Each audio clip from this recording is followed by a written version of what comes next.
Well, this is our first clip. It was at a time when people were still amazed that someone would call themselves the Whitlams, so we bought all this footage off the ABC and started mucking around. Just three guys goofing around the suburb. Newtown, shot in my back room, and that's my back room where I still live. And you can see that everyone's on different instruments. I'm playing the guitar, Andy's on the piano, and Stevie's on the double bass, because we knew that no one had seen us play and no one knew what instruments we were on, so we'd get people confused. Unfortunately, it's linked with footage of the Newtown Festival you just saw there. That's Stevie as a kid, 1972. It's linked with footage of the Newtown Festival in '93, where we're actually playing the correct instruments because it's from a live concert. That's the back to the false instruments in my back room. Some lovely footage of a hippie party in the '60s where students chant Shakespeare sonnets, smoke dope and fuck like rattlesnakes. Now this is King Street, lots of natives, and we just pretended to be politicians, I think. That's standing on top of my old white Kingswood, which did proud service. Newtown Festival. That's the old hub, which still hasn't been rented out. They showed pornographic movies. We never went in there, but that's a disgusting scene where we pretend that I've been jerking off and Andy shakes my hand. These cartoons were done by Bruce Petty, the only Australian at that stage one of the only Australians at that stage to have won an Academy Award for a short cartoon in the early 70s. He was a famous political cartoonist at the time, and Justin Ball, who made a lot of these early film clips, talked him into doing a little rough cartoon for us, which was a bit of a coup, actually. Three guys goofing around. There's the great man himself. There's the two boys that are now no longer with us, but I like this clip because it just reminds me of the rough early days and Andy pretending to play the piano. There's Margaret. So you do get to choose what footage you used? I'm not sure Justin did that, who made the clip, but they're all good bits. And it's just us pretending to be politicians. What were you asking for? Oh, we were just meeting them, saying we're the Whitlams. That was actually an old girlfriend of Andy's, I think. He's pretending to. That's why he's smiling so sweetly. The song, when we sent this clip to Rage, they said, "Oh, it's not very good. We expected more. It's just another one of those clips." Two fingers up to the young boy. Another one of those clips where guys goof off, and so they didn't play it much. It's been played more in the. Oh, there's a lovely payoff where the little kid ends up coming across to the light, the dark side. Ah, there's my Kingswood. Rage didn't like it much at the start. They've played it more since because it's become a bit of a, little document of the early days. Ah, Andy. She's got red hair, that girl. She's very beautiful. As usual, ends with Stevie giving two fingers up. Woody. This is a real surreal idea. I think it was my idea. But I'm reading Woody Allen and he's reading Ted Bundy's biography. Read into that what you will. The girl in the yellow tutu was my girlfriend at the time, Alana Rusek. She was a guitarist in the Hummingbirds, who were about to become really big. And she was always dancing strangely, so I thought I'd take advantage of her. The fella's Ronnie Pino, who was the lead singer of Died Pretty, and they were quite big at the time, so they were two friends that lowered themselves to be in the first Whitlams clip. We shot it in the playground outside St Stephen's Church in Newtown, and we shot it in the afternoon. She drags him into dancing and I just get confused. We got really lucky in the afternoon. The colours are beautiful. It's the midnight hour. The song was actually quite topical at the time. Woody was under child abuse cloud, which he obviously got out of. And I remember just singing it one night in the car driving back from Canberra after a gig. Just came out and became a live favourite. Cool. Okay. Following my own tracks. I remember I quite liked this clip at the time. It was because it was just a simple idea. Belted the crap out of. Justin shot it again, and I think it was his idea. Virtual reality helmet, which looks wonderfully outdated, like some sort of 50s sci-fi movie now. And the performance footage was shot at the Harbourside Brasserie one day, which was a gig we used to play a lot down at Pier 1 on underneath the Harbour Bridge. And we didn't actually shoot the footage for a film clip. We shot it because our management had the idea that we should get on the midday show with Ray Martin. And so they sort of cleaned us up and gave us haircuts. That's why I look so peachy keen, like I should be in the Partridge Family. And so we shot it for that pitch. We never actually got on the midday show, and the only thing that exists from that attempt was very clean-looking Whitlams in Follow My Own Tracks video.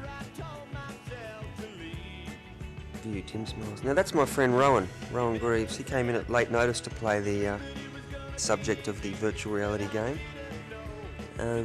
Originally, I intended it to be the film debut of Mr. Peter Brown, the band astrologer. He's a band astrologer because he's actually the guy in You Gotta Love This City, holding court on Taylor Square proper was a man I could become. Lear's Fool was a bum. He's this sort of real character who's manic depressive, gay Tasmanian street bum at the time, who I met on Gilligan's Island, which was the traffic island outside the Judgment Bar at Taylor Square. And that night I gave him a bed, and I woke up in the morning and he was flying around the house with a garland of home self-made flowers, singing to Billie Holiday. Anyway, he became the band astrologer. He used to just come to gigs and rabbit on about astrology because he was obsessed with it. He's actually behind the Wooden Dragons, Gemini's Love Wooden Dragons in Louis Burdett as well. Anyway, Peter was depressed that week, as manic depressive sometimes get, and he never made the shoot, so I had to get Rowan in at the last moment. Anyway, Peter used to actually live under a parking ramp of a building in William Street. When I used to go and pick him up and try and take him to the theatre, I'd have to get him out from under the ramp. Anyway, back to the clip. Here's Andy playing the double bass. Did you ever make it on? We never made it onto Ray Martin. I think management went so far as to get Stevie and Andy one day to walk around Martin Place asking people if the Whitlams should be on Ray Martin. I luckily avoided that task. I must have been away with my other band or something. It's strange, whenever I hear this song I find it strange that it's double bass all the way through, because we usually play it as one of the rockier, more electric songs now, when I still do it. But we were purely double bass in those days. It wasn't really until just a few songs undeniably have electric bass, like Shining and maybe the end of 1995, the ballad song. Anyway, there we go. One idea, belted the shit out of. Goodbye, Rowan. So that was fun. No Afro. We toured Canada a few times, and this was going to be a chance at breaking up over there, so we decided to make another clip that was a bit better than a bit more engaging than the blue screen one, which sort of crawls to its ending a little bit. And this is the first clip I made with my friend Michael Cody. He ended up being involved in quite a few clips. He introduced me to the director, Kerry Light, who made some wonderful kooky short films, and the cinematographer Mark Pugh ended up making a lot of clips with me as well. This is an example of video makers giving you a pitch and it ends up nothing like the pitch, which happens all the time. I think this one was supposed to be about some sort of general longing and sort of sexual imbroglio in a farmhouse. Anyway, it didn't really work, so they decided at the last minute of the edit to suddenly switch it to 3 screens so no one would know what was going on. And I think it works really well. It's beautifully shot by Mark, and they got this. My performance, I thought, was nice and laid back for the first time. You know, I just looked bored, which is what you've got to basically do in film clips, I think. Not look too excited, otherwise you'd end up looking like a dag.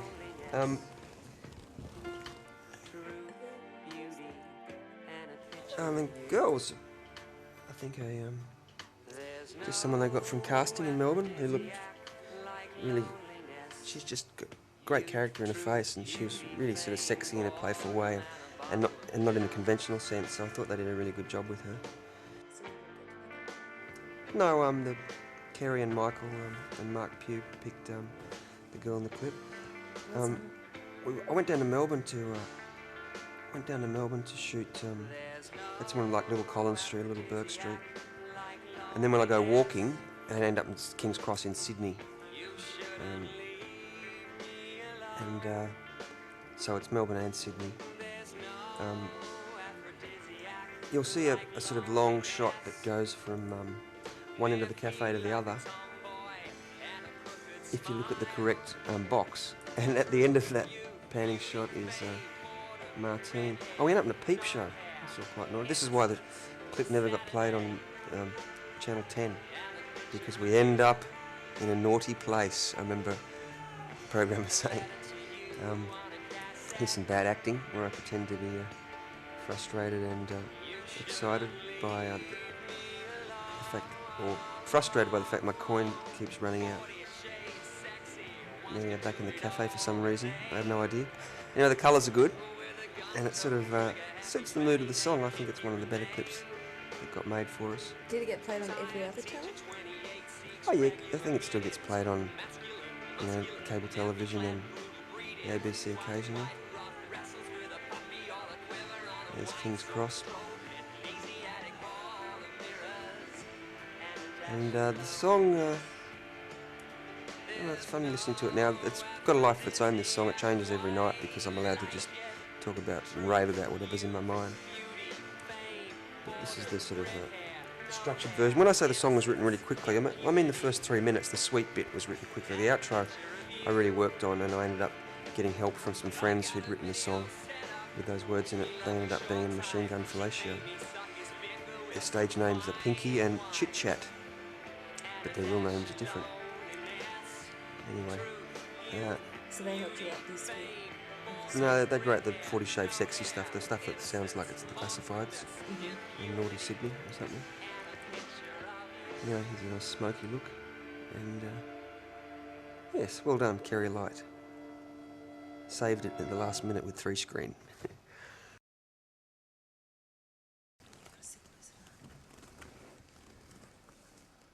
Melbourne. The same. We made this, I think, the same few weeks that we made the Aphrodisiac clip. Same fellas made it, Simon Higgins, and I think the pitch was just that we'd just be moving round and round, spinning. So we got on one of these, like a, what do you call them? Hurly-whirly, and put on a trailer and drove around Sydney. So we shot a clip of Melbourne in Sydney, and it was luckily a nice overcast day, so it looked like Melbourne. And then I thought we needed a bit of Melbourne colour, so when I went down to Melbourne, I just walked around the city with a cameraman with a friend of mine, Tao is her name, or Atitana Udombele, she's a friend of mine. I got a bit of curry about her looking so young, actually, but I think she was 20 and I was about 30, which I think is completely kosher. So a lot of spinning around. That's down at the Harbourside Brasserie. Same guys that toured the album for a couple of years. There's Ben and it's me, and this is obviously before I learnt that less is more when you're lip syncing. So I remember someone said they couldn't stop laughing when they saw the clip because it looked like I was swallowing goldfish. There's a tram, there's the local colour. There's not much else to say about this clip, I don't think. It's just spinning round and round, and I think the colours are good. There's Tao. Oh, I haven't seen her for years. She's so sweet. Although there is a little bit of a sick age difference actually when I look at it. But you know, life can sometimes be sick. Actually, I prefer it to be a bit sick. Oh, people smiling. Whoa! Oh, that's a pump organ actually that I'm playing there, not a piano. It was it was passed around the Whitlams family, that pump organ. I think Andy first. No, Stevie got it from a Salvation Army store, and he sold it to Andy on the condition that Andy couldn't sell it to anyone except me or Stevie. So then, when Andy was broke, he sold it to me, and then I had it for a while. And at the moment, I think I moved it into a Studio 301 in Sydney to record, to try and record it and love the city, and it's still there. I must go back and get it one day. Anyway, spinning around, there's some over lip syncing. Why the pop? Is that the... Oh, it's just because we could lift it on. We could lift it onto the. Just because we could lift it onto the thing that went round. Pianos are too heavy. So the song itself was the second single from Eternal Nightcap. I re-edited it and remixed it. I think it sounds better than the album version. There's extra strings in it that Rob recorded after the Eternal Nightcap was recorded. And I don't know, it's a sweet love song about a eccentric girl from Melbourne who I went out with for a few years, and same girl I wrote an Aphrodisiac about. This is down at Erskineville Park. No, what's it called? Newtown Park, down below, behind the smokestacks. And I think at the very end, you see the guy actually pushing us around behind the scenes snippet. There's some over lip syncing. And a tram. Anyway, there it is, Melbourne.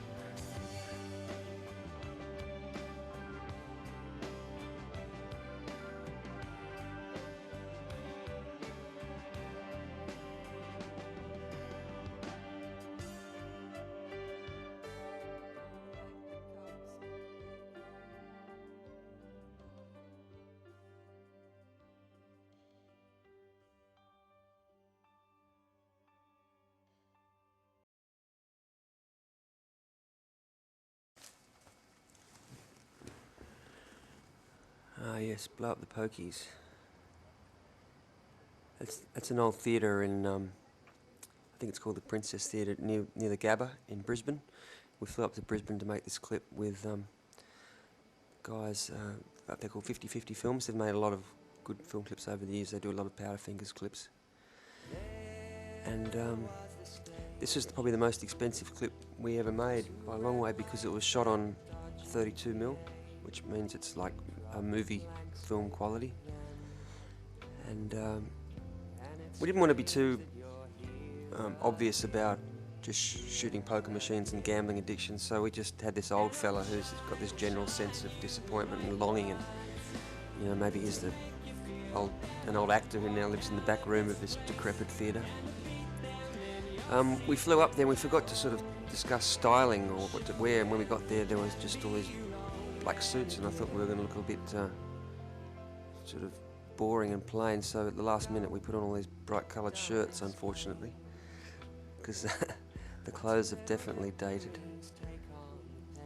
This is probably the song of ours that's been played the most on radio. It's the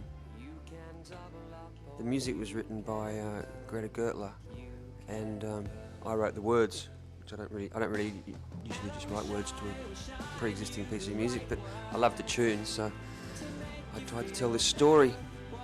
It was sort of inspired by Andy, who was in the band at the start. He's the double bass player for the first 3 albums, and he had a bad gambling problem.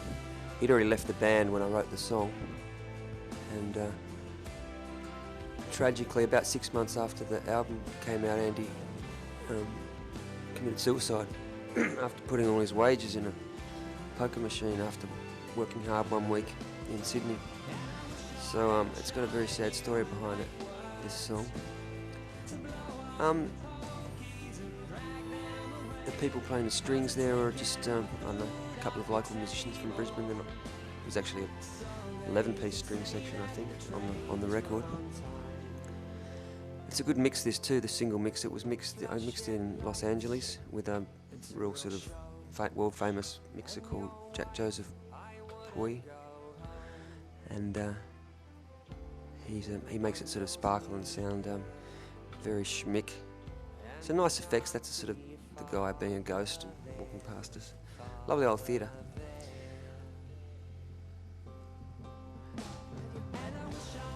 No, it's not. It's more of a theatrical sort of productions rather than music.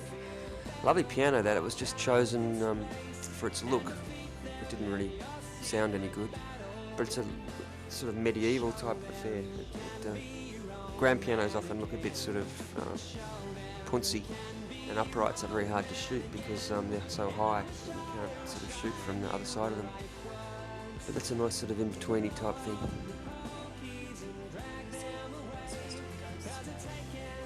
Oh yeah, originally the idea was to have sort of shots of Stevie and Andy on the walls of the theatre, like the string players are, but we just never got around to it.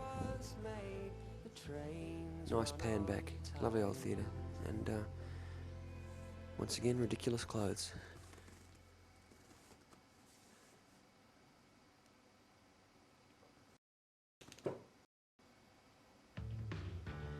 Made me hard. This was the toughest shoot I've ever done for a film clip. Michael Cody directed it, and he also did best work and produced the Aphrodisiac 3-screen. He knew Bangkok really well, and he said, "You've got to come over here because it's really cheap to make clips, and it's just going to be quite, can be quite spectacular, like a symphony of neon."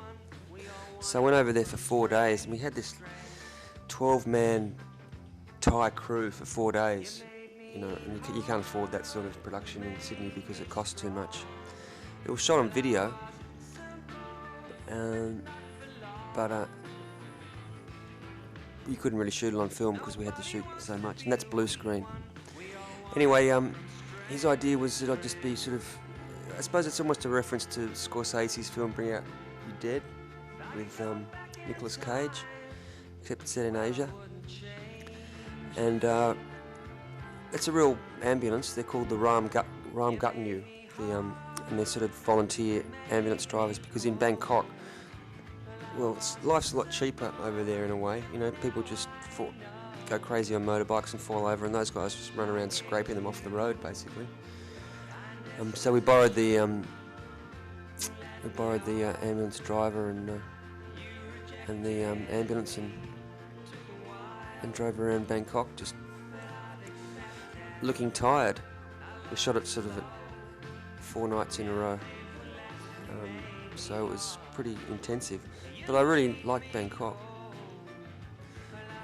Lots of rendering and speeding up and stuff. Michael spent a couple of weeks editing it in Bangkok as well. He stayed over there and did it in Bangkok. I don't know why I'm an ambulance driver. I think it's just one of those, sort of, it suits the tone of the song for something, you know, that's all. And shooting it in the back streets of Bangkok, look at those motorbike riders, and it's a really exciting city. It's like New York of Southeast Asia, and the food's just great, and the electricity on the streets. Yeah, well, we'd sort of drive down these bustling streets at 2 a.m, you know, full of sort of strip bars and hookers and hawkers and night people. And it just looked like there was some weirdo in the back of an ambulance miming to his own song. You get a nice idea of behind the scenes. There's a little doco that's also included in the DVD, which and you see one of the crew members, because they had to listen to the song so much that they actually got to know the song even though they didn't speak English. So at the end of the doco you see this little character. He was a lovely fella trying to sing the song, but having trouble with the language. Yeah, I don't know if it came out as well as all the effort we put into it, but it's certainly different.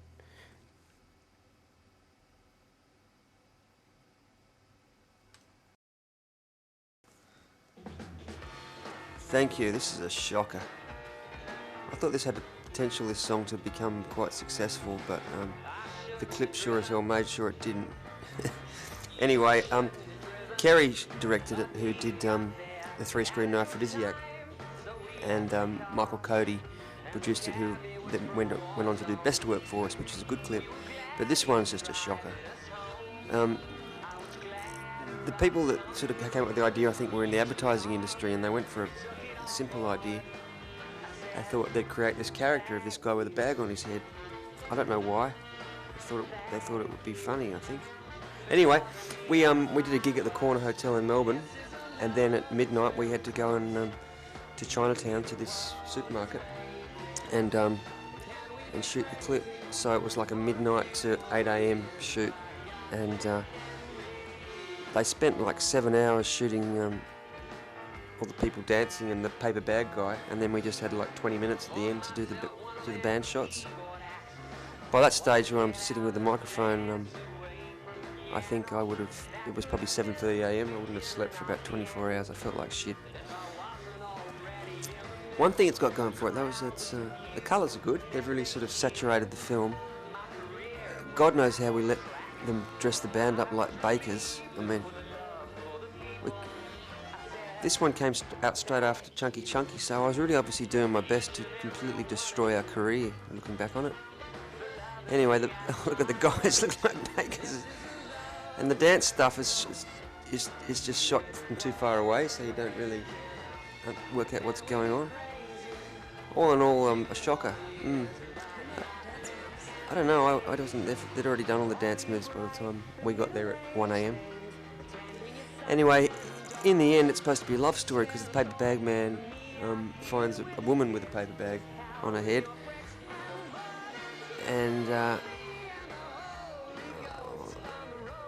And it's just, I don't know, it's just it was a light-hearted idea that I hoped would work and didn't. The song was about basically going on dates and getting paralytic drunk. I went through a bit of a stage where I was trying to drag women down to my level.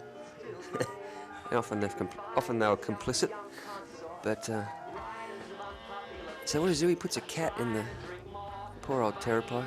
Looked like he was falling asleep. He was. I mean, he can sleep in the daytime.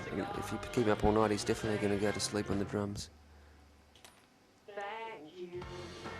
Now, what happens here? The paper bag man's tapping the basket of coins to make the blind man think that there's money going in it. It's a bad idea, shot badly. Consequently, it's extremely confusing. Oh, everyone starts dancing. Anyway, we really rushed this out. We should have thought about it and maybe done just a good happy performance clip. Look at the poor guys falling asleep in a butchery. Look,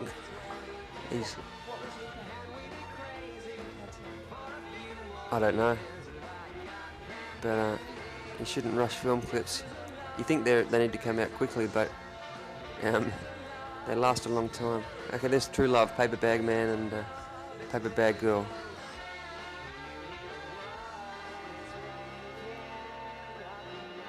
And I sped the song up in mastering too, so I sound like a chipmunk. I wish I'd never done that.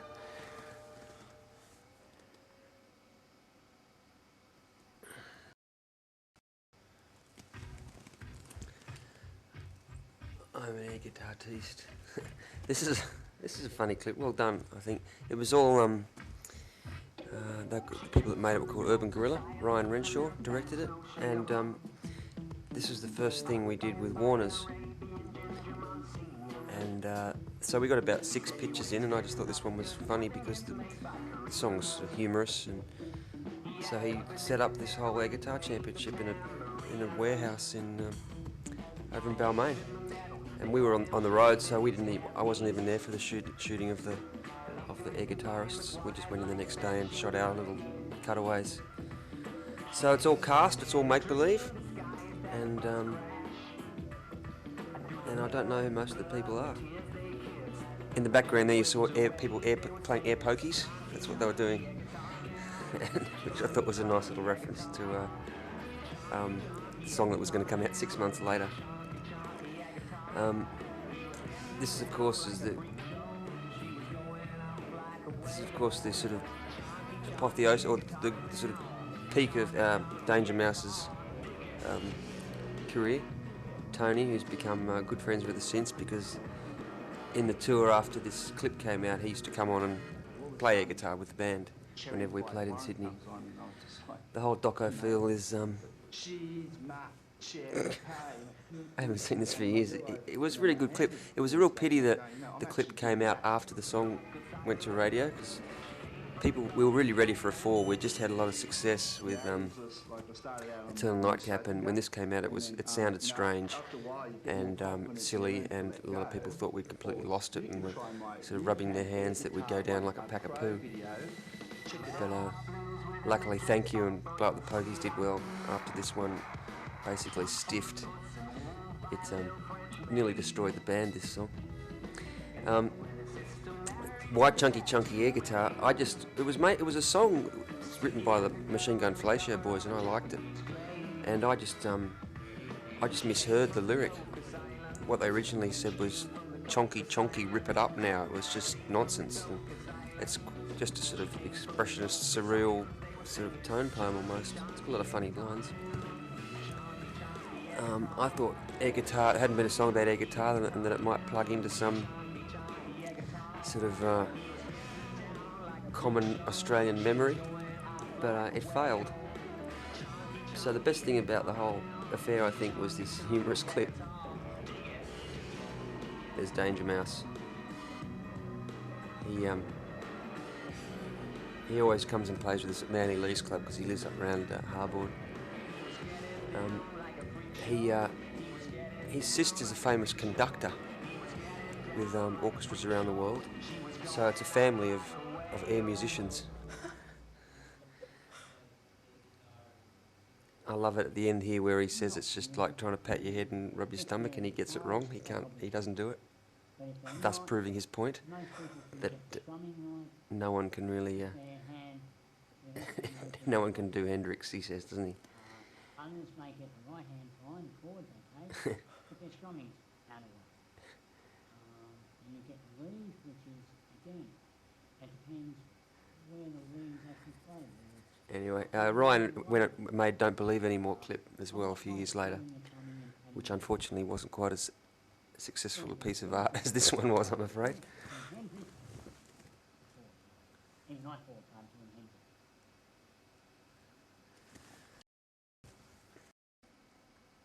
We need a life coach. I will not go quietly. You know, every sportsman, even the greats, It's need their coach. It was funny. My friend Pinky from Machine Gun, we were having dinner one night, and I said I was writing a song about poker machines, and he said, "Well, I'm writing a TV series about poker machines."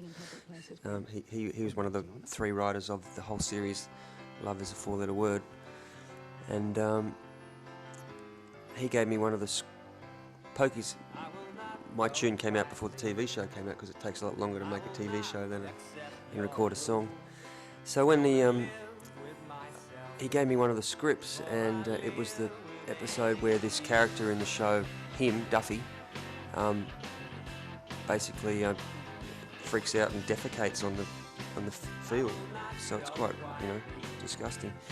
Anyway, I wrote this little tune because they had a band in the show every episode, because the show was set in a pub. That's the Courthouse Hotel on the corner of Lennox and Australia Street in Newtown. And so I wrote the song and we performed it in the show, in the pub, in front of a crowd. Then I decided to record it properly, and because it was sort of between albums, it was between Love This City and Torch the Moon, and we just needed a song on the radio, and I thought it turned out quite well, so we shot a clip for it, and the people at RB Films, Rosemary, they let us use footage from the show. So it's a nice little sort of document of that show, and 4 or 5 of the characters and actors from the show came along to the shoot for a day. That's the guy who played Duffy, and he meets us. So the show bleeds into the film clip sort of thing,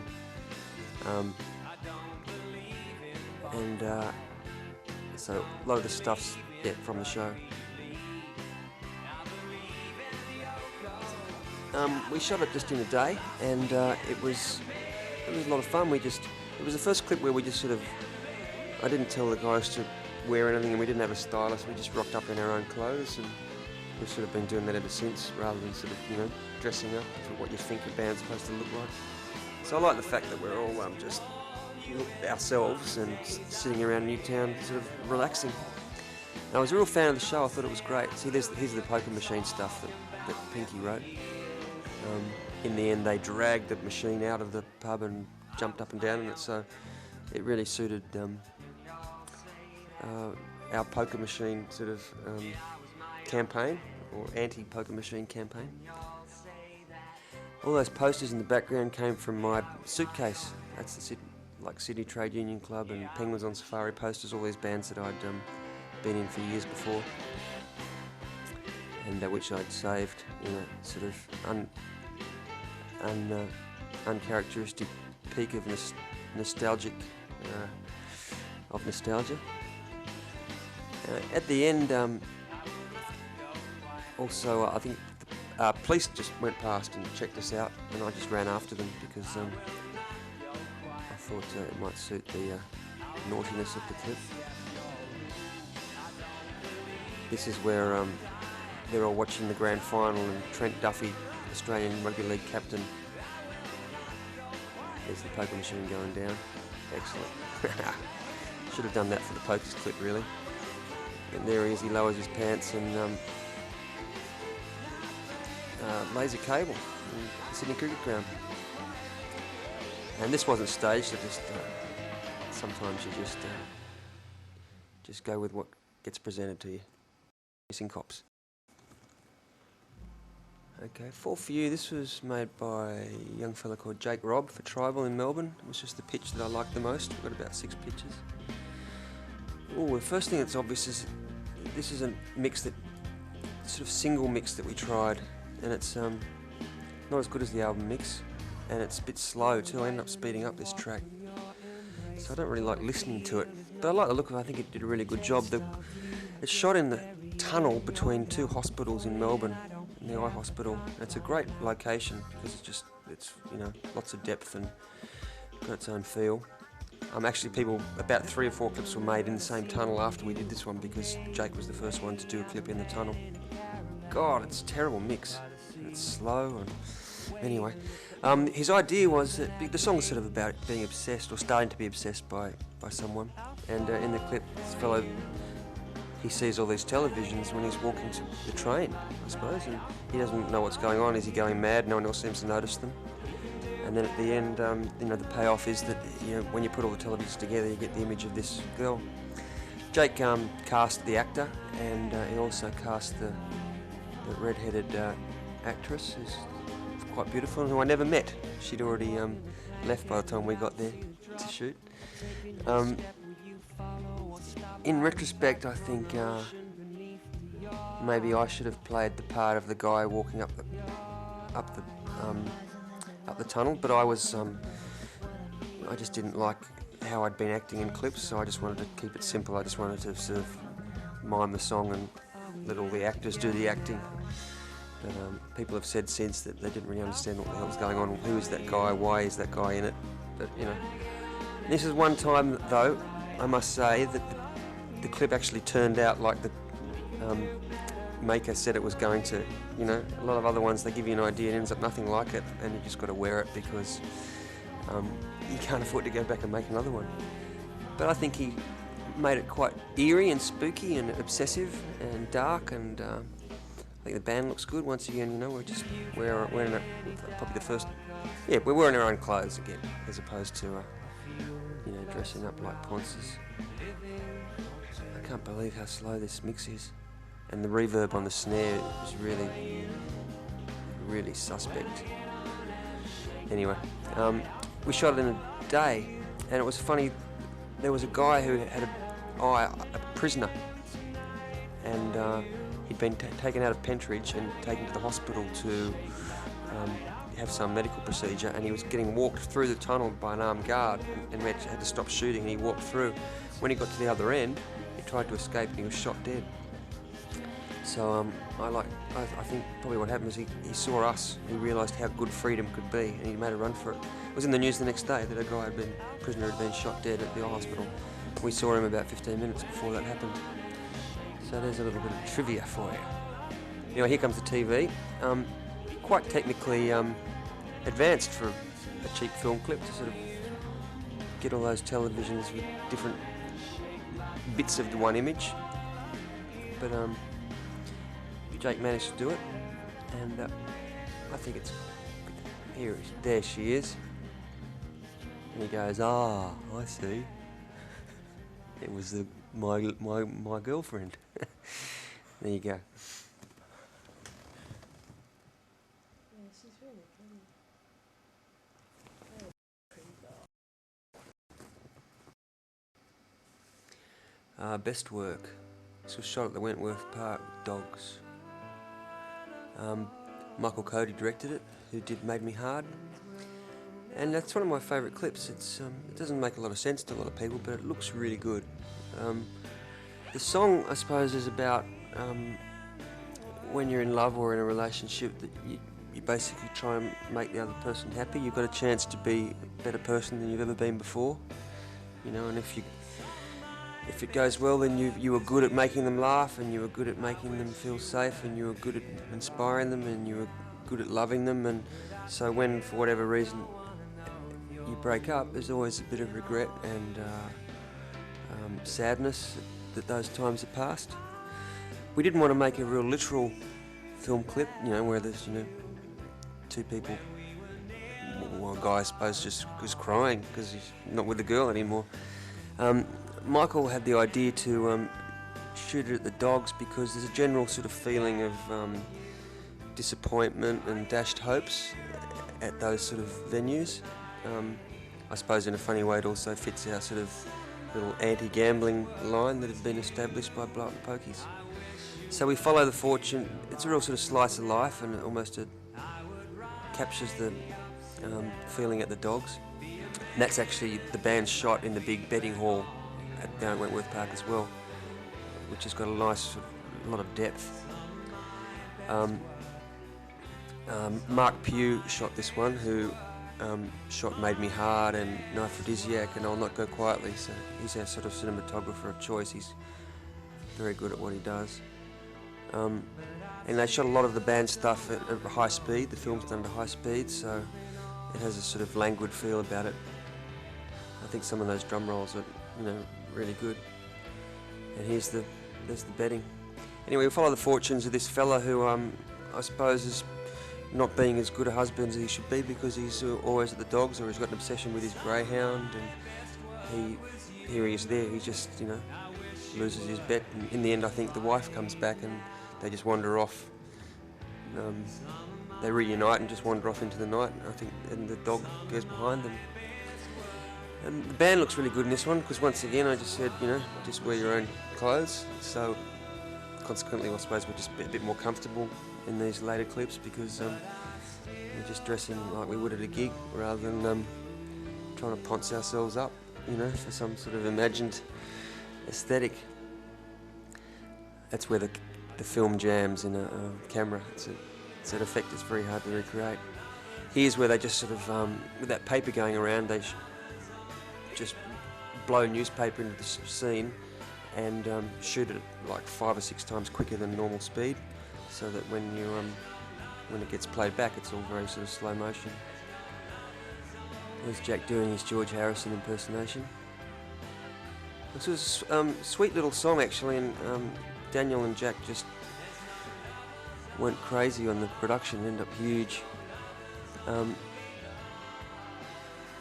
beautiful animals, those dogs. The song didn't do any good for us in the end. I don't know how Tortured and Men really sold as many records as it did, because none of it got played on the radio. This one just didn't get played anywhere, even though I think it's some of the best work we did.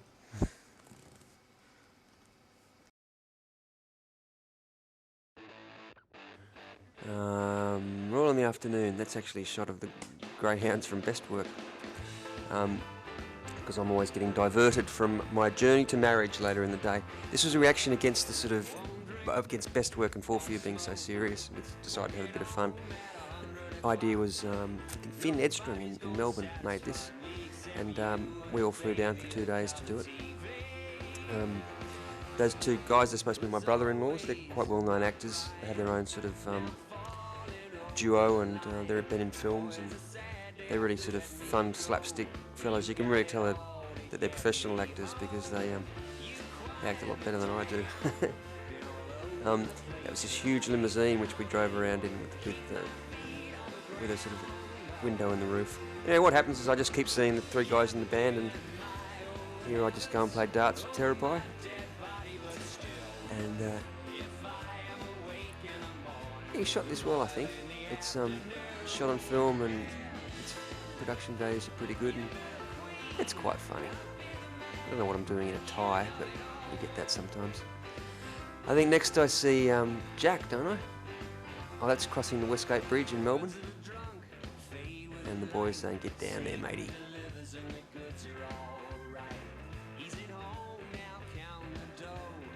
And I suppose it does work because the song is about sort of having doubts about whether you can get married, because you're one is a little immature. This is Warwick's turn to get me. He drags me out of the window, doesn't he? Yeah. And then I just start playing two up. More gambling. There's a lot of gambling in the Whitlams clips, isn't there? This one, gee whiz, the guy I never thought of it like that. The guy in Best Work sort of falls prey to gambling, and this one I even fall prey to gambling. There's my wonderfully fluent running style. And here the guy's actually doing a gig. That's the, what pub was that? I can't remember. And the boys, they come and get me. And then he starts playing the piano, which is quite funny. Oh, the drumming's a bit out of sync there. I didn't go to the edit. If you don't go to music video edits, the drums are always out of sync because people have trouble working out what drum sounds like what. Here's the church. It's a lovely church in St Kilda. The girl was cast just from lots of different photos. She's ran her own fishing website, and if you want to see her, I think she now manages the Ariel bookshop in Ackland Street, St Kilda. She's a cutie. Very uncomfortable looking kiss, that one though. I don't believe anymore. Ryan Renshaw, who directed Chunky Chunky Air Guitar, he came up with a pitch for this one, which ended up nothing like what he said it was, I think. So, you know, Ryan's done some really good work for us, but I don't think this one quite worked out. The idea, the reason I chose this idea was because he pitched it to me like, what would happen when all these people are in the ocean and they get beached like whales, and I thought that's a really spooky sort of idea, and so I liked the sound of that. It just suits the sort of strange desolation of the lyric. Similarly, he said he had an idea for me I'd be standing on the beach singing the song and I'd sort of lose my footing, so that would increase the sense of edginess and discomfort. But what happened in the end was it was such a rough sort of day up at the Gold Coast that we had trouble. He had trouble conveying the fact that all these people beached themselves slowly, so that became a much smaller part of the clip than it was meant to be, and what became a much larger part of the clip than it was meant to be was me sort of lurching around like a spastic mosquito. All the stuff, all that backwards stuff in the water looks really great and is very moody, but you don't really work out that these people are beaching themselves like whales. So I went to the beach the day they shot it, and there are shots like that. It's just me sort of wandering around the sand dunes. I think in retrospect we should have got a few shots of my feet in the sand slipping around, which we could have intercut with the stuff that we shot the next day in a TV studio in front of a blue screen. So we just had this sort of running machine at different speeds and different levels, and I'd sing the song and get on this machine and be unsteady, and then they projected the beach behind me. It's a cover, this song. It was an Icehouse song written by Ivor Davies that I always liked and originally was going to do for an album of Ivor's, but his project didn't come about, so I just kept on producing the song, and it came out as a sort of fourth single. Rob Taylor. Here's the people sort of beaching themselves, or drowning, I suppose. But unfortunately, all those lovely, dark, sinister images are sort of undercut by me, who's obviously not at the beach, but a bit sort of falsely projected onto the whole scene. Anyway, you get that sometimes. It was released in. I sang this one in French as well, and we released it in France. Or we were going to release it in France, but in the end it didn't even come out in France, so it was a little bit of a waste of time. They just didn't think that it would. They didn't like it, I don't think.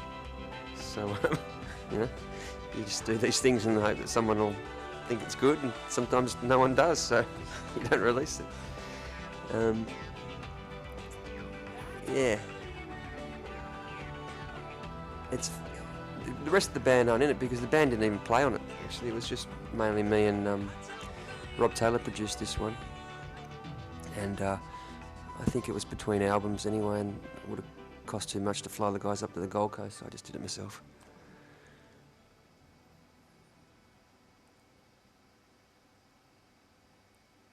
Wandering off.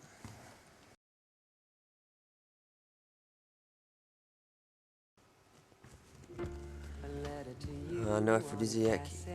When we released Eternal Nightcap in September '97, we didn't have any money to make film clips or even release a single.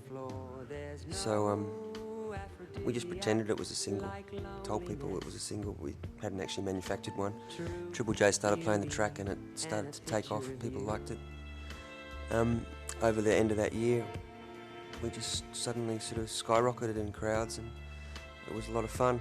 It ended up getting voted number one on the Triple J Top 100, which is a big sort of vote that happens in Australia.